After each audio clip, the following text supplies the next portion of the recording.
A paz do Senhor, meus irmãos. Para quem não me conhece, eu sou o presbítero João Gomes e estou gravando aqui para cooperar com os nossos amados, com os nossos irmãos e compartilhar um pouco de conhecimento bíblico. Desde já eu quero agradecer a sua audiência, o seu carinho, o seu apreço. Você que me ouve agora, que está sendo alcançado por esse vídeo sobre a EBD, eu quero pedir a você que me ouve, que você deixe o seu like, nos ajude a manter esse vídeo, para que alcance mais pessoas, ok? Eu conto com você, conto com a sua ajuda. Eu tenho certeza que Deus vai edificar o seu coração com estas palavras. E hoje eu quero falar sobre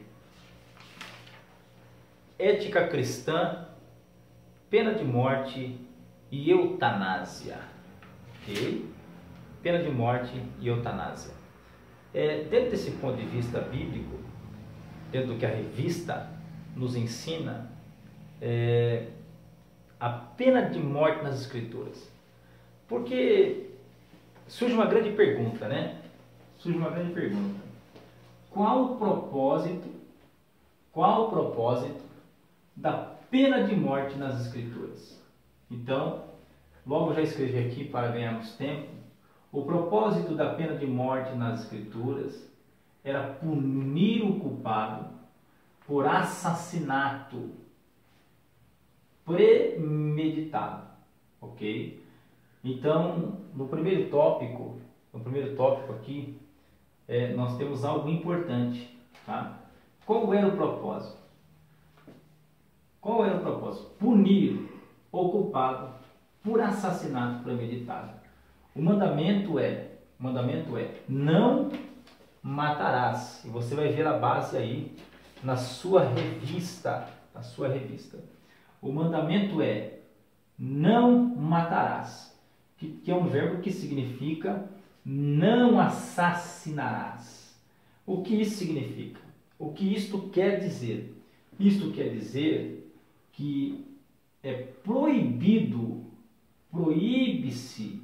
o mandamento aqui proíbe-se o homicídio doloso. O que é o homicídio doloso? O homicídio doloso é aquele que deliberadamente desrespeita a lei, ok? Desrespeita a lei, de forma pensada, de forma premeditada, mata uma pessoa.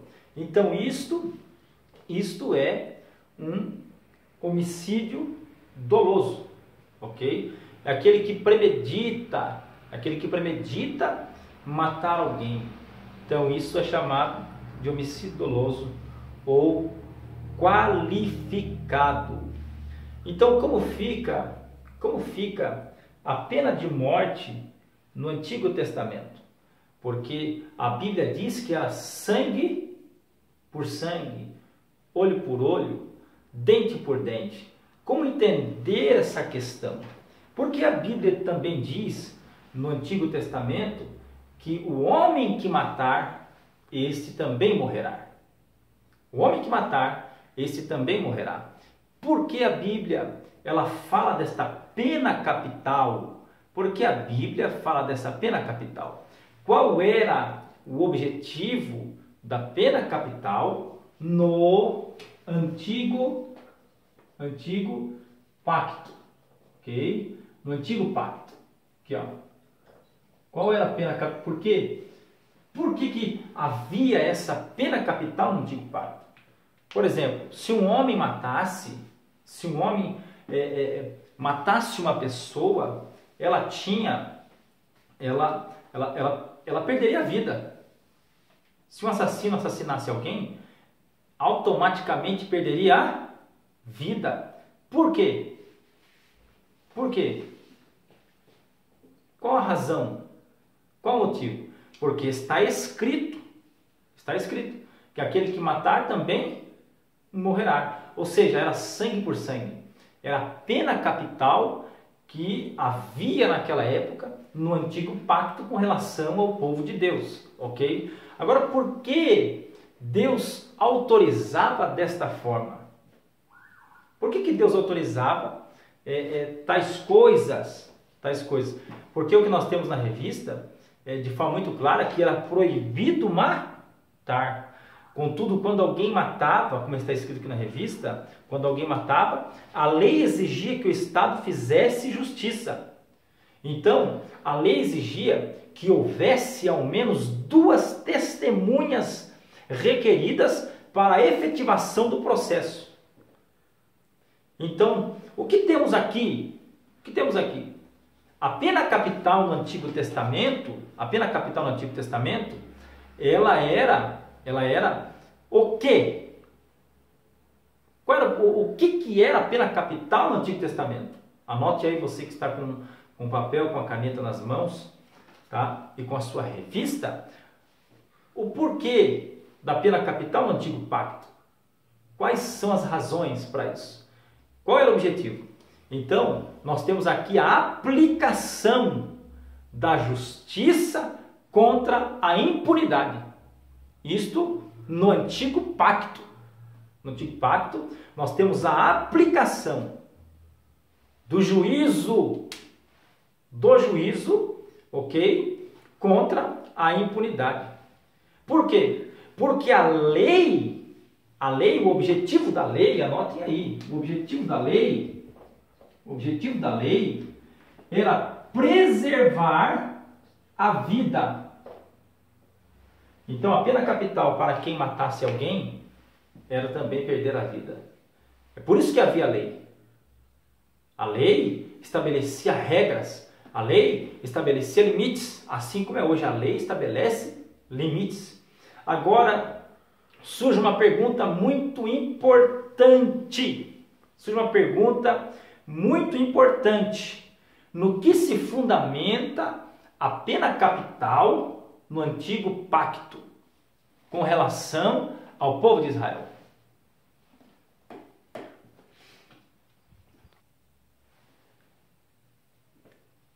Então, no que se fundamenta a pena capital? Ok? No que se fundamenta? A pena capital, ela se fundamenta, isto é, com relação a Israel, com relação, neste contexto, com relação ao povo de Deus no Antigo Pacto, ela se fundamenta em que todos os homens portam o tselen de Deus, que é um substantivo que significa imagem de Deus. Imagem de Deus. Então, é nisto que se fundamenta a pena capital no Antigo Pacto. Tá? É um substantivo que significa imagem de Deus. Tá, ok? Por quê? Porque o tselen, que quer dizer imagem, é o fundamento para a proibição de matar seres humanos. Então, esse tselen no hebraico, tá? Esse substantivo, ou seja, a imagem, o homem foi feito à imagem de Deus, é nisto que se fundamenta a proibição. Porque, sendo assim, ok? Sendo assim, onde temos tal proibição. Então, o que corrobora isso aqui? O que corrobora isso aqui é uma conjunção que temos no texto. Nós temos uma conjunção no texto. Que conjunção? Se você ler o texto de Gênesis, capítulo 6, versículo 9, você vai ver assim aí, ó. Escrito assim, ó. Aliás, capítulo 9, 6, você vai ver escrito assim aí, ó. Veja que interessante. Quem derramar o sangue do homem, pelo homem o seu sangue será derramado, porque Deus fez o homem conforme a sua imagem. Então veja o porquê com uma conjunção coordenativa explicativa, explicando qual é a causa, por que Deus faz esta proibição, porque o homem é a sua imagem. Então o que eu tenho que compreender aqui com relação ao homicídio? O que eu tenho que compreender aqui com relação a esse ponto importante?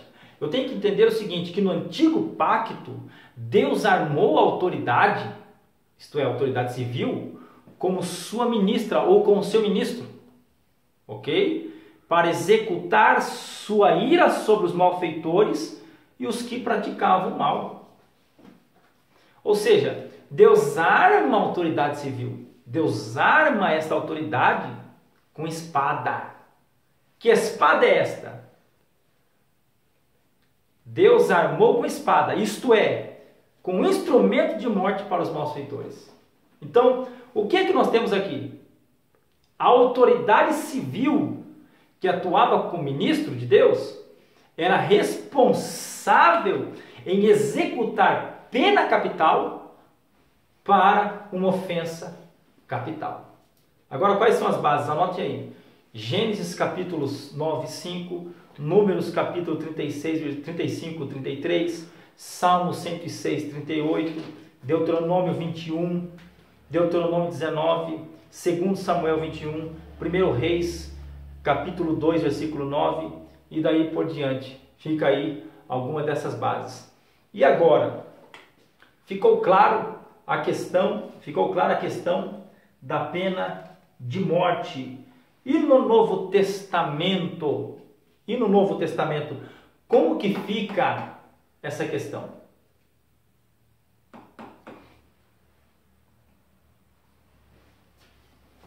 Como que fica este princípio?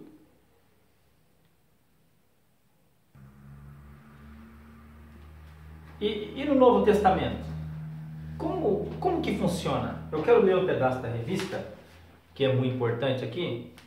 Está escrito assim, ó. Está no segundo subtópico. Está escrito assim: aos Romanos, Paulo constata a legalidade da pena de morte e a legitimidade do Estado em usar a espada como punição ao transgressor. Olha que coisa interessante. No entanto, o apóstolo não normatiza a aplicação da pena, não ordena e nem proíbe, apenas reconhece a existência da lei como dispositivo punitivo. O evangelista João registrou o caso da mulher apanhada em adultério. Os escribas e fariseus exigiram o parecer de Jesus sobre a aplicação da pena de morte para a adúltera. Entretanto, os acusadores comportaram-se de modo parcial e trouxeram somente a mulher para ser julgada, enquanto a lei exigia a presença das testemunhas e também do adúltero. Cristo se recusou a participar desse juízo temerário e ilegítimo. Absolveu a mulher da punição, a perdoou e a exortou a deixar o pecado. Observe aqui que coisa interessante com relação à pena de morte no Novo Testamento. Jesus aqui nesta ocasião, faz algo extraordinário. Mas eu quero falar aqui a priori, para você, sobre 5 tribunais que houve aqui. Ok? 5 tribunais que houve aqui, nessa ocasião. O primeiro tribunal foi o tribunal da lei. Tá? No caso, ela já estava condenada. O segundo tribunal foi o tribunal dos religiosos, que no caso ela é acusada. O terceiro tribunal é o tribunal da opinião pública, ok? Que no caso ela é condenada como ninguém. No quarto tribunal é o tribunal da consciência, onde ela não se defende, ela nem sequer se defende. E no quinto tribunal é o tribunal de Cristo. E o tribunal de Cristo é um tribunal importantíssimo com relação à vida dessa mulher.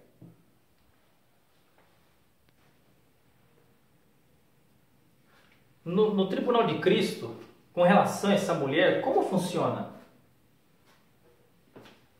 Como vai ser o tribunal de Cristo com relação a essa mulher? Nós falamos aqui que em cada tribunal ela tem uma acusação. No da consciência ela não se defende. Tá? Dos religiosos ela é acusada. No da lei ela já está condenada. No tribunal da opinião pública, ela é tratada como ninguém, ou seja, condenada como ninguém. E no tribunal de Cristo, como funciona? No tribunal de Cristo, Cristo avalia a mulher dessa forma, porque tentaram pegar Jesus na lei. Cristo avalia a mulher dessa forma: não há testemunhas. Não há testemunhas. E observa que no tribunal dos religiosos, eles são imparciais, porque trouxeram só a mulher, ou seja, não há testemunhas. Então, ela é acusada no tribunal dos religiosos baseado em um juízo temerário, ou seja, um juízo sem fundamento. Para que ela fosse acusada ou condenada, era importante ao menos 2 ou 3 testemunhas. Por quê? Porque 2 ou 3 testemunhas revelavam o nível da veracidade daquilo que ocorrera. Então isso exerce um fator preponderante. Por exemplo, numa corte de lei judaica, a presença de tais testemunhas, 2 ou 3 testemunhas, ela era compulsória e esmagadora. Então, era o que revelava o nível da veracidade daquilo que as testemunhas, ou daquilo que era fato. Agora, se as testemunhas agissem com inverdade, elas também receberiam a sua punição. Então, no tribunal de Cristo, como é que ele trata essa mulher? No tribunal de Cristo, ele avalia a intenção dos religiosos, tá? Esse tribunal. Mas no tribunal de Cristo, como não há testemunhas, e também Jesus sabia que, como naquele tempo a pena capital já era direito dos romanos. Os romanos haviam tirado o direito de pena capital já nesse período. Que isso, no caso, é outro assunto. Então, o que Jesus faz com essa mulher? Ele a tira do banco dos réus. Ele a tira do banco dos réus. E olha para aqueles homens e diz assim... Vamos ler o texto? Que é importante. Porque ele diz assim, ó... Veja que interessante a forma que Jesus expressa a sua palavra.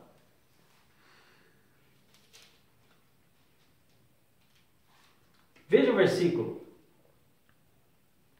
E como insistissem, perguntando-lhe, endireitou-se e disse-lhes: aquele que dentre vós está sem pecado, seja o primeiro que atire pedra contra ela.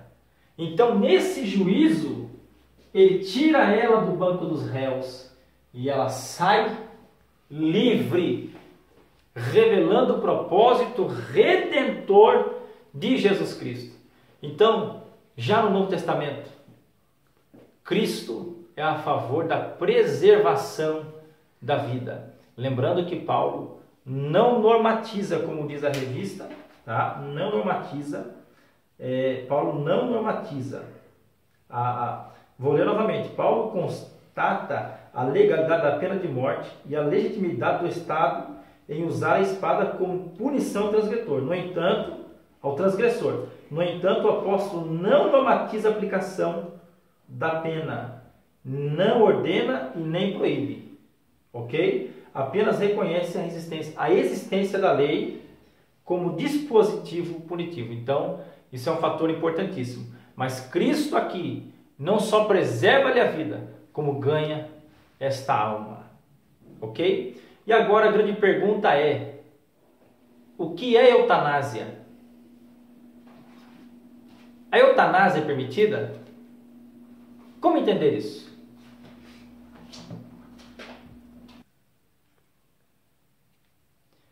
A eutanásia é permitida? Com relação às Escrituras, o que nós aprendemos sobre isso? O que temos a dizer sobre isso? Ok? O que é eutanásia? Eutanásia é a junção de dois termos. Eu, boa ou fácil, thanatos, né? Tá?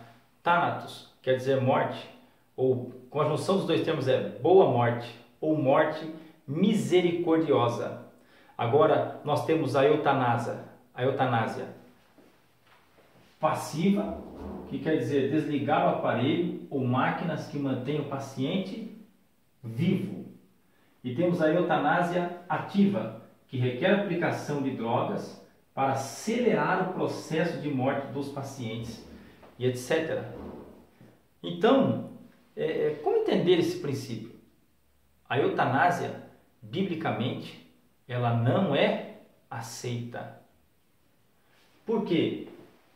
Olha o que ela faz. Desliga o aparelho ou máquinas que mantêm o paciente vivo. E dentro dos códigos penais, isto é crime. Requer a aplicação de drogas para acelerar o processo de morte dos pacientes. Então, isto é crime, como está dentro dos artigos. Agora, quais são as implicações com relação à eutanásia? Quais são as implicações da eutanásia? Anotem aí. Primeiro, tá? As implicações da eutanásia de ordem legal. Isto é. Por quê? Por que é de ordem legal? Por que ela é de ordem legal? Porque a Constituição brasileira assegura a inviolabilidade da vida. Ok? Ela assegura a inviolabilidade da vida. Isso está no artigo 5º. Ok? Sendo assim, a eutanásia é crime. Está no artigo 122. Segundo ponto, ela é de ordem moral. Por quê? Porque viola o 6º mandamento. Não matarás. Logo, quando é consentido pelo paciente, surge o problema do pecado de suicídio. Então, eutanásia é pecado ou não é pecado? É pecado. E ela também é de ordem ética. Por quê? O que significa isso? Ordem ética é quando as questões são mais econômicas do que humanitárias. Agora, o que a Bíblia diz sobre isso? Por exemplo, a esposa de Jó disse assim para Jó: Jó, bendize a Deus e morre. Jó olhou para ela: como falas? Uma insensata ou uma imprudente? Jó considerou a mulher dele como imprudente naquele momento, porque ele disse: como falas? Como falas com tanta imprudência? Porque Jó sabia que o poder da vida, o poder da vida estava sobre aquele que é soberano, estava nas mãos está na mão daquele que é soberano. O direito de dar a vida e tirar a vida está nas mãos do Senhor. Então Jó não aceitou a insensatez de sua esposa. Então ela disse: bendize a Deus e morre. É isso que ele disse. Então, o que é a vida com relação à Bíblia? O que é a vida com relação às Escrituras? Então a eutanásia, ela viola princípios, ela viola leis, ela viola artigos. Então, sendo assim, ela é crime. Sendo assim, ela é crime. Então, o que é o caráter da vida? Como a Bíblia considera o caráter sagrado da vida? Então, nós temos a resposta na própria revista. A vida humana é sagrada, porque a sua origem é divina. Então, o direito de tirar a vida está nas mãos de Deus. De prolongar a vida está nas mãos do nosso Deus. Tudo está no controle dele. Lembrando que o que a Bíblia nos ensina em relação à fonte originária da vida, ok? É que Deus, tá, trouxe o universo à existência e que Ele próprio sustenta todas as coisas. Isso está registrado em Gênesis 1, ok? Em Hebreus 1, versículo 3. Então, o que temos nessa lição? O que temos nessa lição, confrontando a eutanásia, é que a vida humana é sagrada, porque sua origem é divina. Deus te abençoe. Deixe um like para nos abençoar aí. Muito obrigado pela sua audiência.